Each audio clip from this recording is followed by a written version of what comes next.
1990s के दशक में राजस्थान के अजमेर डिस्ट्रिक्ट में 250 से भी ज्यादा स्कूल और कॉलेज जाने वाली लड़कियों का बहुत बड़े स्केल पर रेप हुआ था, जिसके बाद बहुत सारी सुसाइड्स की बातें सामने आने लगी और पूरे देश में शोर मच गया था। जिन लोगों ने इस घिनौनी हरकत को अंजाम दिया था उन्हें सपोर्ट कर रहे थे फारूक और नफीस चिश्ती, जो कि नामी गिरामी खादिम फैमिली से थे। ये फैमिली अजमेर शरीफ दरगाह की देखरेख करती है। अगले कुछ सालों तक इन लड़कियों को दूर दराज के फार्म हाउसेस और बंगलोज में बुलाया जाता था और उनका एक या बहुत सारे लोग मिलकर रेप किया करते थे। ऐसा करते टाइम वो उन लड़कियों की न्यूड पिक्चर्स भी ले लेते थे और उन फोटोज को बहुत सारे लोगों में सर्कुलेट कर दिया गया और जिसके भी हाथ वो फोटोज लगी उसने उसका यूज किया उन लड़कियों को ब्लैकमेल करने और फिर से उनका रेप करने में। ये सब खत्म हुआ था साल 1992 में। इस सब के बारे में तब पता चला जब दैनिक नवज्योति नाम के एक लोकल न्यूज़पेपर ने इस सब के बारे में बताया और रेपिस्ट द्वारा लिए हुए कुछ पिक्चर्स को अपने न्यूज़पेपर में पब्लिश किया था। ऐसा होते ही पुलिस ने इस केस की इन्वेस्टिगेशन शुरू कर दी। पर हैरानी की बात तो ये है कि पुलिस को इस सब के बारे में बहुत पहले से पता था और उन्होंने जानबूझकर इस केस पर कोई इन्वेस्टिगेशन स्टार्ट नहीं की, जिसके बाद इस न्यूज़पेपर के एडिटर की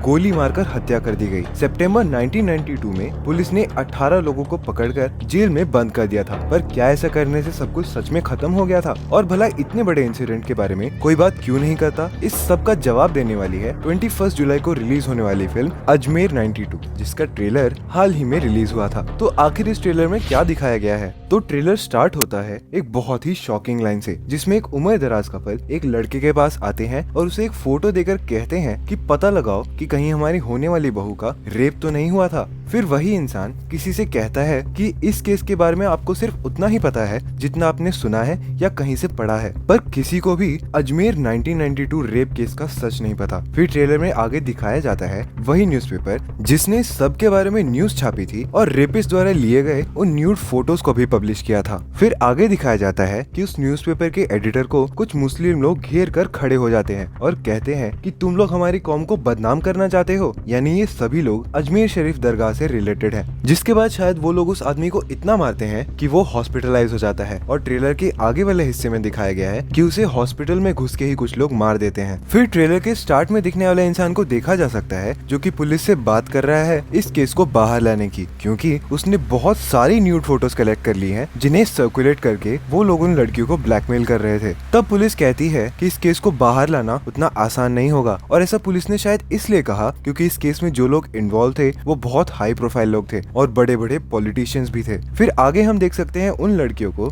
जिनको इस सब का सामना करना पड़ रहा है और वो इतनी बड़ी मुसीबत के बारे में अपने घर वालों को बताने का डिसीजन लेती हैं, पर उनके घर वाले ही उल्टा उन लड़कियों का मुंह बंद करवा देते हैं ताकि उनके फैमिली की इज्जत खराब ना हो। फिर आगे देखा जा सकता है इस सब के बाद होने वाले दंगे और प्रोटेस्ट को, जिसमें अजमेर की लोकल पब्लिक उन रेपिस्ट को जल्द से जल्द पकड़ने की डिमांड करती है। तो इस ट्रेलर में वही सब दिखाया गया है जिसके बारे में मैंने आपको इस वीडियो की शुरुआत में बताया था।